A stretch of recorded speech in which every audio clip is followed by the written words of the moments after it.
खबर शामिल करते हैं बहावल नगर से। बहावल नगर के इलाके मरोट में गैरत के नाम पर दोहरा कत्ल। मुलजिम ने भाइयों और दोस्तों के साथ मिलकर बहन और बहनोई को कत्ल कर दिया।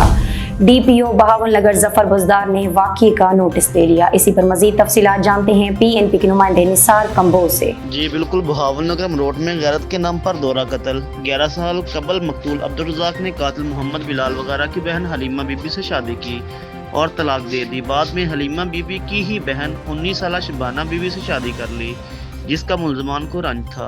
शादीशुदा जोड़ा हासिलपुर से दवाई लेकर बजरिया कार मरोट आ रहा था।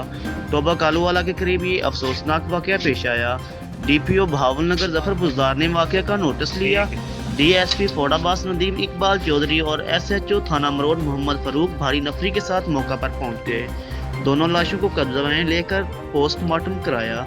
पुलिस ने मोहम्मद अख्तर वल्द मोहम्मद अशरफ चक नंबर 314 HR की मुद्दइयत में मुलजिमान मोहम्मद बिलाल, मोहम्मद इदनान अहमद, कमाल पुसरान, रहमत अली सिकना 332 HR, मोहम्मद असलम उर्फ बिल्ला वल्द मोहम्मद फरूक कौम परयार चक नंबर 323 HR और मुसम्मात हलीमा बीबी दुख्तर रहमत अली 332 HR के खिलाफ ज़ेर दफ़ा 302, 311, 109 और 34 DPA के तहत मुकदमा दर्ज करके एक मरकजी मुलजिम आला कत्ल समेत गिरफ्तार कर लिया।